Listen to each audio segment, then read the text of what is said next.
akan beri wahlul yafqahu qawli. Yang saya muliakan pengurusi dan ahli jawatan kuasa surau, yang saya hormati tuan-tuan imam, seterusnya kepada seluruh muslimin dan juga kepada seluruh tuan-tuan yang saya hormati sekalian. Alhamdulillah, pertama sekali marilah kita merakamkan kesyukuran yang tak terhitung kehadrat Allah Subhanahu wa taala. Pada malam ini Allah Subhanahu wa taala telah himpunkan kita di dalam satu majlis yang sangat diberkati oleh Allah, malahan dijanjikan dengan ganjaran yang sangat besar di sisi Allah Subhanahu wa taala. Inilah yang dinamakan sebagai majlis ilmu. Baginda Rasulullah sallallahu alaihi wasallam mengingatkan kepada kita, alaikum bimujalasatil ulama wastima'il kalamil hukama, fa inna Allah ta'ala yuhyil al-qalb al-mayyita bi nuril hikmah kama yuhyil al-ardh al-mayyitata bima'il matar. Baginda Rasulullah SAW berpesan kepada kita semua, hendaklah kalian semua seringkali duduk hampir dengan orang-orang alim dan seringkali mendengar ungkapan dan ucapan daripada ahli-ahli hikmah, kerana sesungguhnya Allah Subhanahu wa taala akan menghidupkan hati yang mati dengan nur hikmah, dengan sinar ilmu, sebagaimana Allah Subhanahu wa taala menghidupkan tanah yang mati dengan siraman air hujan.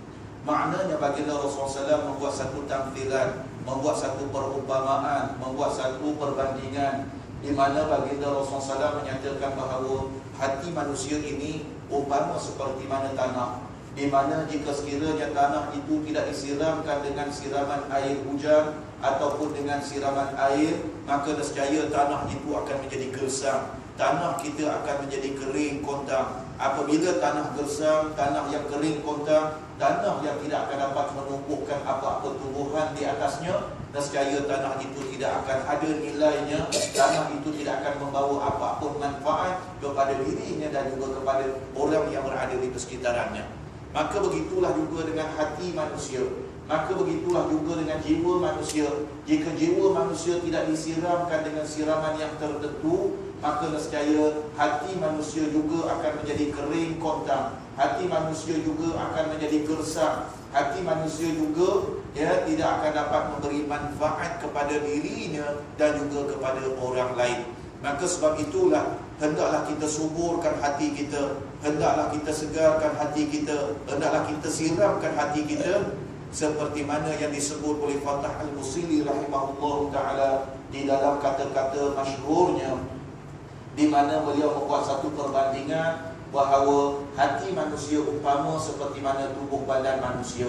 Jika sekiranya tubuh badan manusia memerlukan kepada pelbagai makanan dan minuman untuk meneruskan kehidupan, maka begitulah juga dengan hati manusia. Ianya juga memerlukan kepada pelbagai makanan dan memerlukan kepada pelbagai minuman untuk meneruskan kehidupan. Apakah dia makanan dan minuman bagi hati manusia? Iaitulah ilmu pengetahuan, iaitulah penasihatan demi penasihatan, iaitulah peringatan demi peringatan. Jika sekiranya dalam tempoh 3 hari hati manusia tidak diberikan makanan dalam bentuk ilmu pengetahuan, nescaya hati manusia pasti akan mati. Apabila hati manusia mati, hati manusia akan menjadi keras, hati manusia akan menjadi kasar, hati manusia akan cenderung untuk melakukan pelbagai kezaliman, bencikan kepada keadilan, hati manusia akan cenderung untuk melakukan pelbagai kekufuran, bencikan kepada keimanan, hati manusia akan cenderung untuk melakukan pelbagai kejahatan, bencikan kepada kebaikan. Jadi suburkanlah hati kita, segarkanlah hati kita, hidupkanlah hati kita dengan kita hadir, dengan kita meletakkan diri kita di dalam majlis-majlis ilmu. InsyaAllah pada malam ini kita akan sambung lagi kuliah kita, iaitu menggunakan kitab Madza Ya'ni Intimai lil Islam. Apa artinya aku menganut sebagai seorang Islam? Ana pun tak pasti dah sampai ke mana, di dalam bab apa, di dalam perbahasan apa. Boleh tak tolong bantu ana di mana ana tak biasa menanda buku ana sebabkan kerana kalau ana tanda buku ana ni hancur buku ana. Di mana sini 3 bulan, sana 5 hari bulan, di sana lagi 10 hari bulan, lalang buku pun tak boleh nak baca. Yang mana ana harapkan tuan-tuan semua dapat membantu ana. Ada tak? Bulan mana? Ya. Bulan 10. Bulan 10. Macam mana? Kita tengok siap. Tak sama buku kita. Buku tu warna lain, buku anda warna lain. Yang ini warna hijau. Yang itu biru. Kita tengok siap.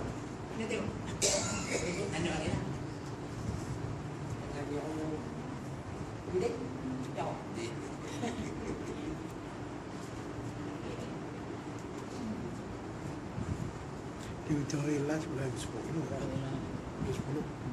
Bulan 9. Bulan 9 last. 9, 10, 11, 12. 4 bulan kan? Cek dalam tu tengok tak jumpa. Okey. Muslimin dan muslimat, tuan-tuan dan puan-puan yang saya hormati sekalian, di mana alhamdulillah kita akan sambung lagi kuliah kita yang mana saya rasa saya dah lama tak hadir ke Taman Dela ni. Di mana semenjak anak pulang daripada Mesir hari itu, mungkin baru sekali ke baru 2 kali saja yang anak hadir ke sini. Ya. Jadi mungkin sebab itulah tuan-tuan semua tak bawa kitab dah. Ya. Sebab tuan-tuan mungkin rasakan anak dah tak datang dah. Jadi insya-Allah kita akan teruskan lagi kuliah kita, iaitu menggunakan kitab Mada Ya'ni Intima'i lil Islam. Apa artinya aku menganut sebagai seorang Islam, di mana anak cuba untuk mengulangi semula, di mana Fathiyakan cuba nak memberikan panduan kepada kita, pedoman kepada kita bagaimana kita nak jadikan diri kita sebagai sebenar-benar Islam. Sebab Islam ini bukan satu agama yang berasaskan kepada slogan.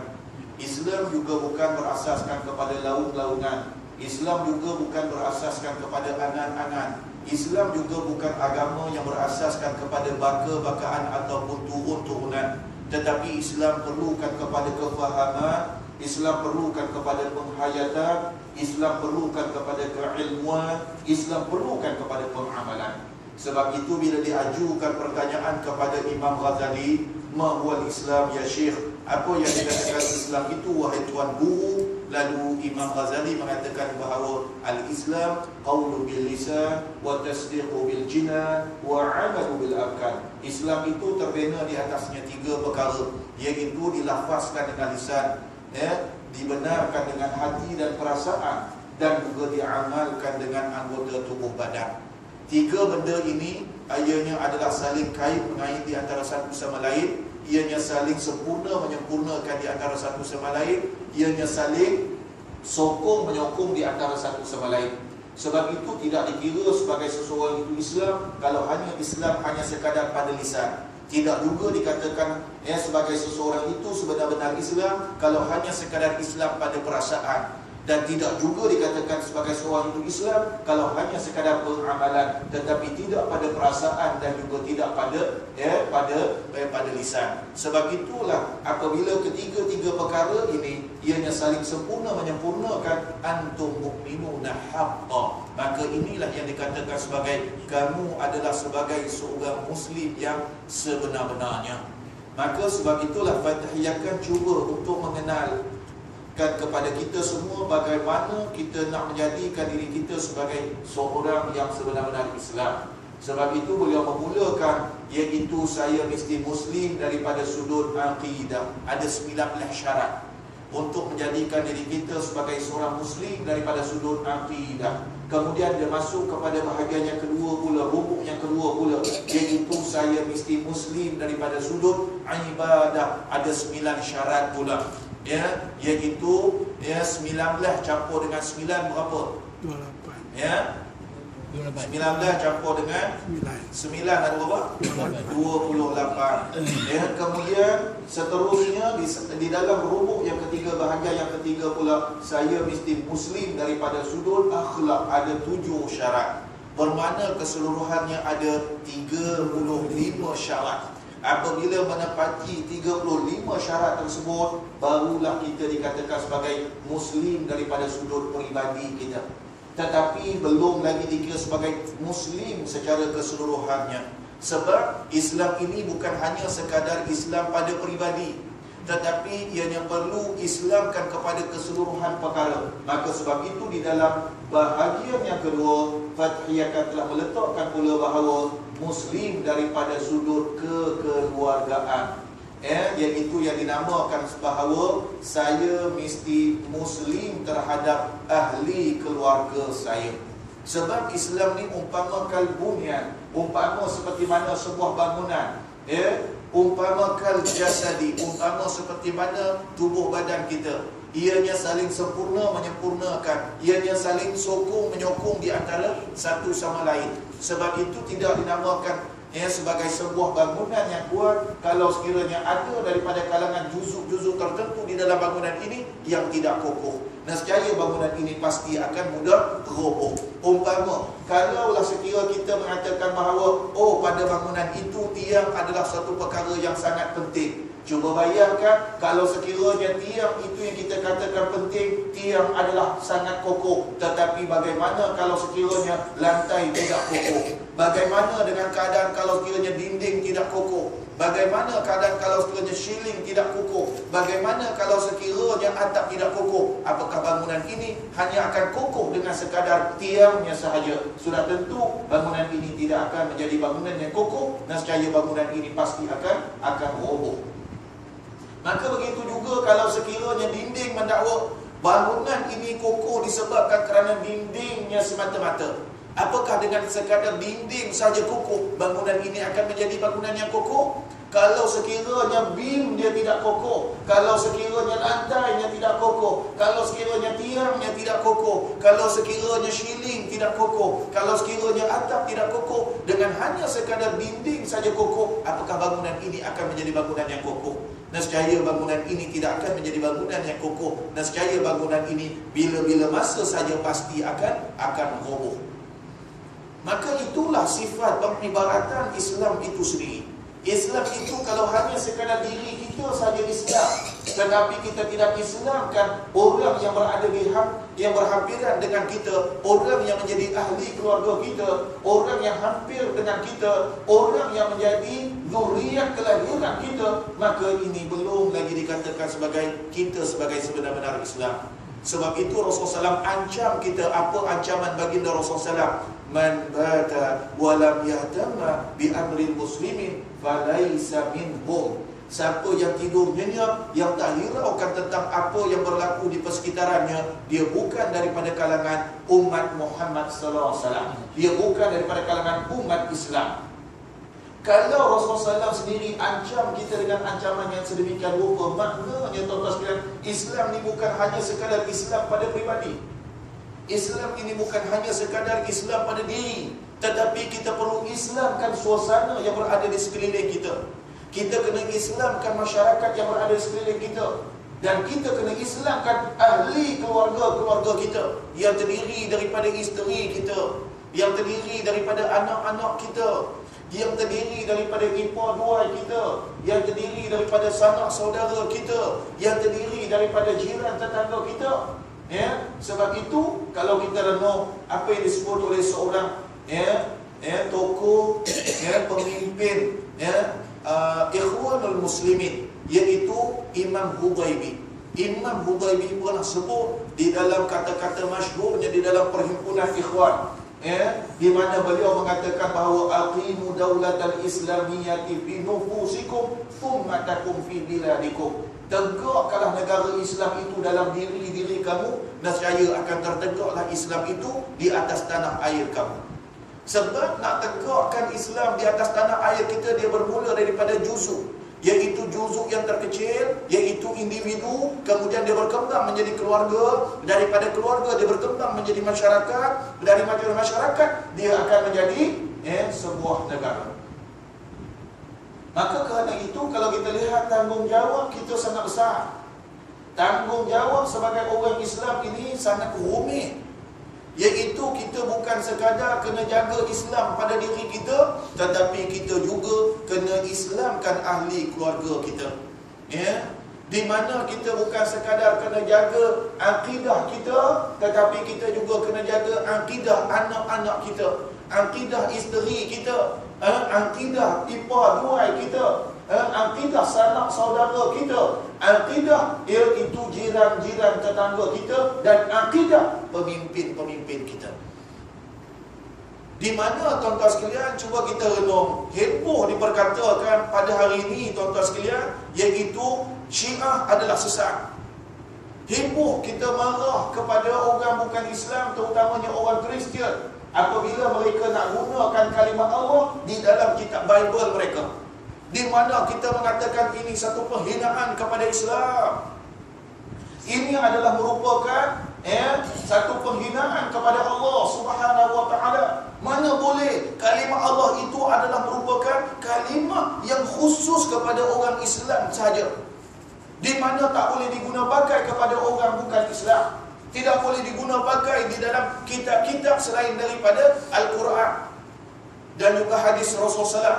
Jadi tuan-tuan sekalian, heboh kita perkatakan perkara tersebut tuan-tuan sekalian.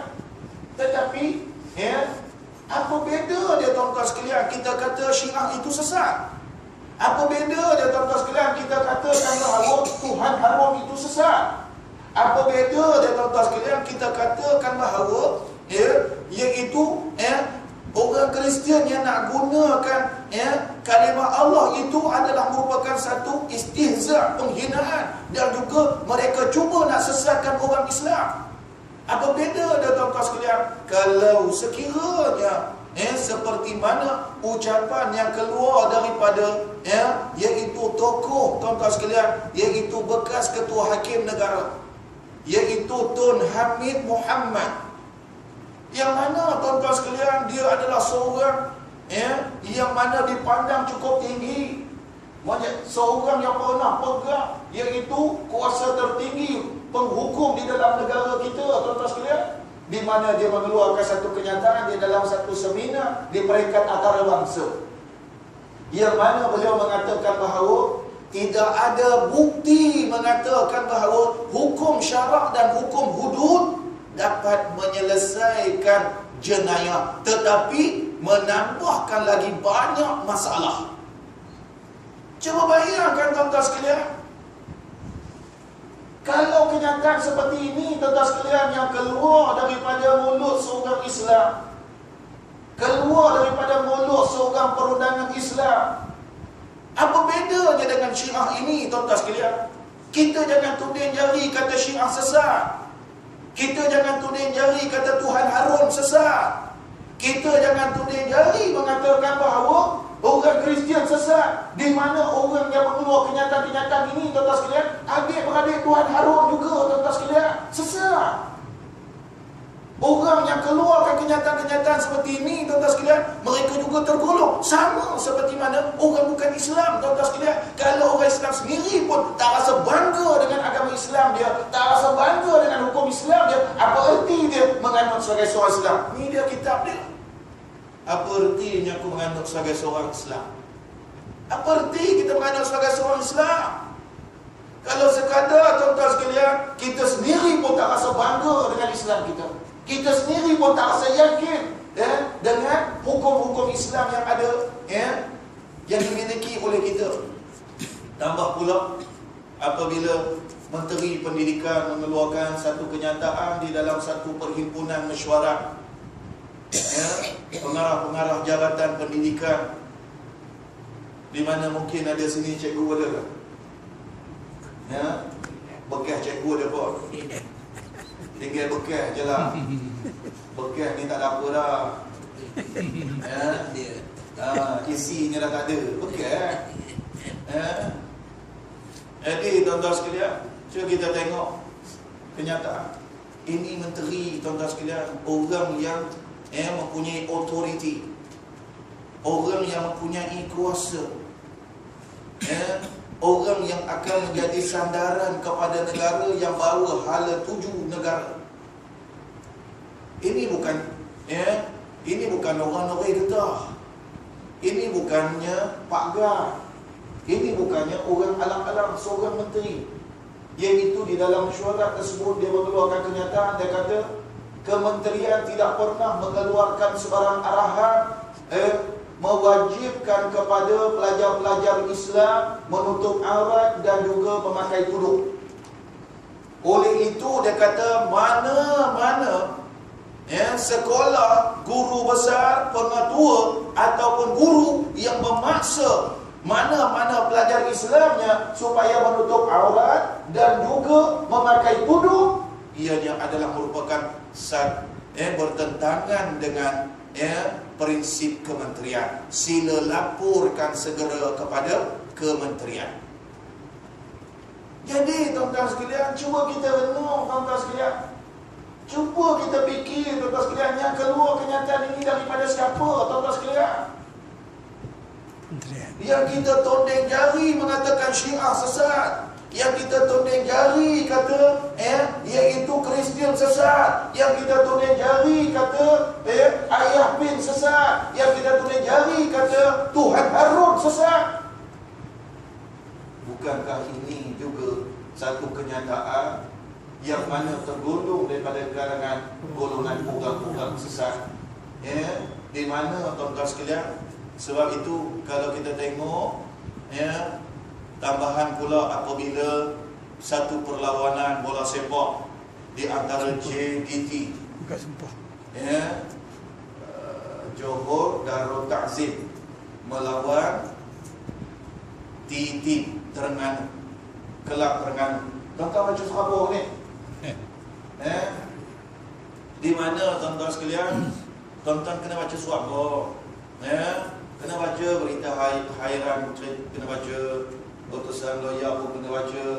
Tapi baca kat kedai je, 3 kan bawa balik harakah balik. Baca sebab nak tahu maklumat-maklumat yang terbaru, berita-berita terkini dan sebagainya. Baik, di mana tuan-tuan sekalian? Kes JDT Johor Darul Ta'zim, iaitu di dalam perlawanan bola sepaknya, rasanya dalam seminggu 2 minggu yang lalu, di mana pertandingan bola sepak berlaku di Johor, iaitu di Stadium Lakir, di mana di dalam perlawanan tersebut berlaku krisis di dalam terowong bilik persalinan, di mana saling tuduh-menuduh, mengatakan bahawa di mana Titi mengatakan bahawa pihak JDT yang memulakan kekasaran dan ugutan menyebabkan mereka tidak mahu meneruskan perlawanan.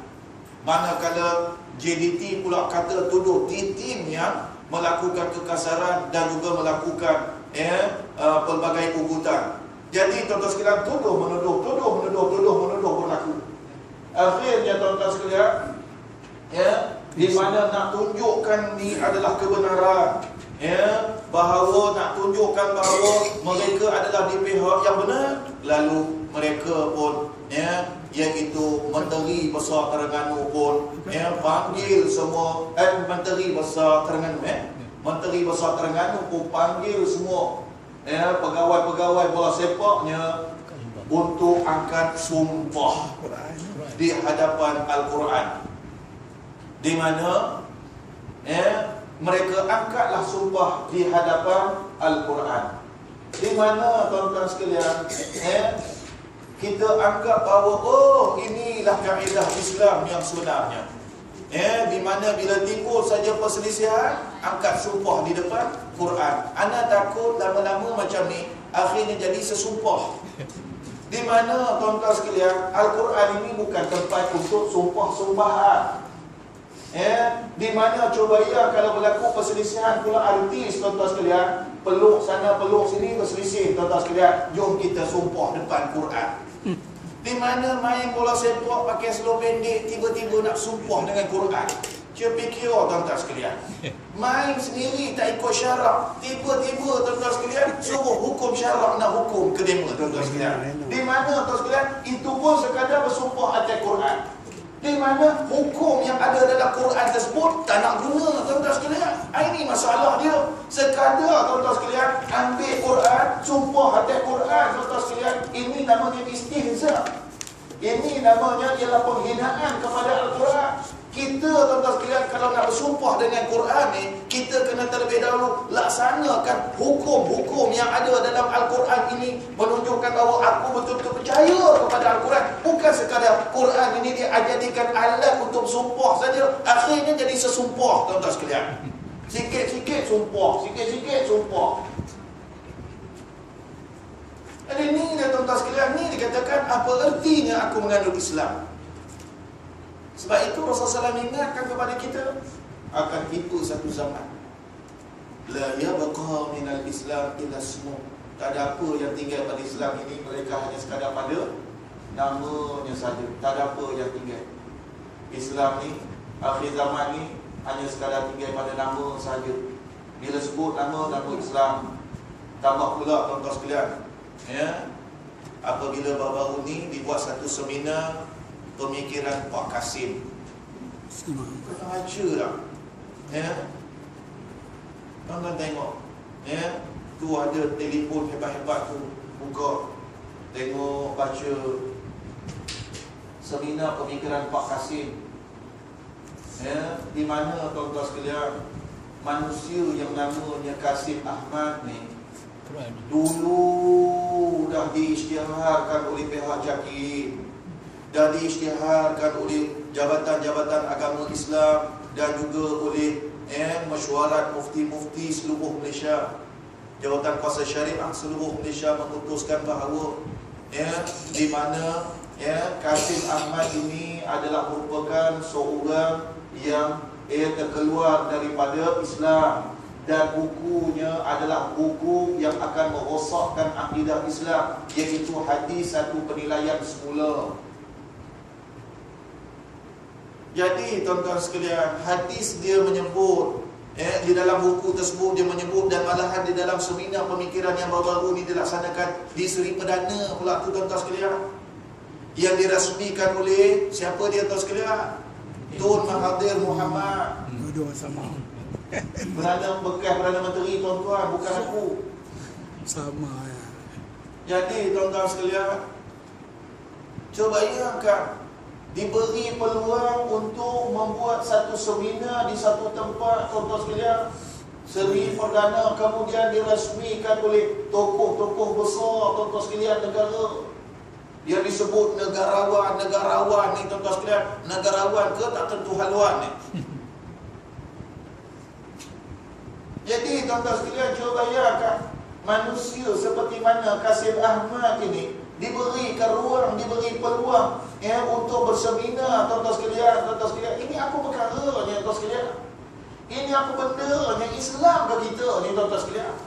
Ini kata dia Rasulullah, Islam akhir zaman hanya sekadar pada nama saja. Dia sebut dalam seminar tersebut, dia kata apa dia? Punca kepada kemunduran umat Islam pada hari ini adalah disebabkan kerana umat Islam berpegang kepada hadis Rasulullah SAW. Maknanya tuan-tuan semua dekat masjid-masjid semua, iaitu ada tok-tok guru ngajar hadis, betul? Mana ni mundur belaka ni? Maknanya tuan-tuan sekalian, bila kita baca je hadis, bila kita belajar je hadis, inilah punca kemunduran kepada umat Islam. Dan malahan beliau keluarkan lagi kenyataan baru-baru ni, apa dia? Iaitu dia mengatakan bahawa satu benda yang bersifat kolot, iaitu apabila wanita-wanita Islam memakai tudung. Ini yang menyebabkan orang Islam tak maju. Ini menyebabkan wanita-wanita Islam ni, di mana mereka ini tidak mampu untuk menjadi pemimpin kepada dunia. Orang pandang wanita-wanita Melayu ini ketinggalan zaman, iaitu berkelumbung sana, tertutup sini. Dia kata ini semua perbuatan-perbuatan ketinggalan zaman. Bayang tuan sekalian, isteri tuan-tuan ketinggalan zaman, kalau boleh tanggih semua sekali tuan sekalian. Jadi tuan-tuan sekalian, ni gambaran cara pemikiran Kasim Ahmad yang diisytiharkan oleh JAKIM, dan diisytiharkan oleh mufti-mufti seluruh Malaysia. Tiba-tiba tuan-tuan sekalian, ianya diberi lagi peluang. Apa nilai kita pada hari ini tuan sekalian? Apa ertinya aku sebagai seorang Islam tuan sekalian? Apa ertinya pemimpin-pemimpin kita mengatakan kita sebagai orang Islam? Apa erti mereka tunding jari mengatakan Syiah itu sesat tuan-tuan sekalian? Apa erti mereka tunding jari mengatakan bahawa Ayah Bin dan juga Tuan Harun itu sesat. Sedangkan tuan-tuan sekalian, negarawan mereka pun sendiri, tuan-tuan sekalian. Sedangkan tuan-tuan sekalian, iaitu kenyataan daripada pemimpin-pemimpin negara pun, tuan-tuan sekalian, mereka juga tergolong pada golongan seperti ini, tuan-tuan sekalian. Lain kali, bangkau lagi. Bangkau lagi. Jadi sebab itu, tuan-tuan sekalian, saya nak sebut, sebab itulah menjadi satu kewajipan kepada kita pada hari ini, tuan sekalian, untuk kita kalahkan apa yang ada pada hari ini, untuk kita tukar apa yang ada pada hari ini. Sebab kita terlalu takut, tuan-tuan sekalian, di mana apa hujah kita nanti bila kita nak bertemu dengan Allah Subhanahu wa taala. Kalau sekiranya, tuan-tuan sekalian, kita masih redha dengan apa yang ada pada hari ini, kita masih bersekongkol dengan apa yang sedang berlaku pada hari ini, tuan-tuan sekalian. Hebohlah diperkatakan di dalam akhbar, kanak-kanak umur 9 tahun, menteraja Allah di Kedah, memberi amaran ugutan kepada guru perempuan sekolah tersebut. Dia nak rogol guru tersebut. Kanak-kanak umur 9 tahun, dia nak rogol guru dia, sebabkan kerana gurunya tak nak pilih kawan dia jadi ketua kelas. Jadi sebab itu dia beri amaran kepada guru tersebut, dia nak rogol. Heboh diperkatakan, tuan-tuan sekalian. Di mana, tuan sekalian, apa sebab kita nak salah pada kanak-kanak 9 tahun tersebut? Yang mana, tuan-tuan sekalian, dia berpunca, tuan-tuan sekalian, daripada orang yang umur 50, 60, 70 tahun ni, tuan-tuan sekalian. Di mana kita yang telah memberi pendedahan yang sedahsyat-dahsyatnya tentang perkara ini, tuan sekalian. Tuan-tuan tengok je dalam televisyen, tuan-tuan sekalian, apa yang ada dalam televisyen. Segala muat neni ada dalam televisyen tersebut, tuan-tuan sekalian, yang memberi rangsangan nafsu, yang memberikan pelbagai pendedahan terhadap perkara tersebut, tuan sekalian. Heboh bila berlaku, rogol sana, rogol sini, cabul sana, cabul sini, rompok sana, rompok sini, maksiat sana, maksiat sini. Nah, heboh kenapa, tuan-tuan sekalian? Disebabkan kerana dia berpunca daripada kesalahan kepimpinan. Ini bukan nak kempen PRK Kajang pula, tak. Tapi, tuan-tuan sekalian, ini supaya kita semua faham. Inilah suasana yang sedang kita hadapi, tuan-tuan sekalian. Di mana, tuan-tuan sekalian, apabila satu pertemuan di antara kita tak suasana lagi ni, tanda je lah ya, tanda je. Di mana, tuan-tuan sekalian, ini kalau kita tengok, apabila kadar jenayah yang begitu tinggi di dalam negara kita, tuan-tuan nak tahu, iaitu di dalam sinar harian 13 Januari 2014, dalam sinar harian, di mana sinar harian telah mengeluarkan satu statistik di mana Malaysia adalah merupakan jenayah yang paling tertinggi sekali di Asia, iaitu 67.75%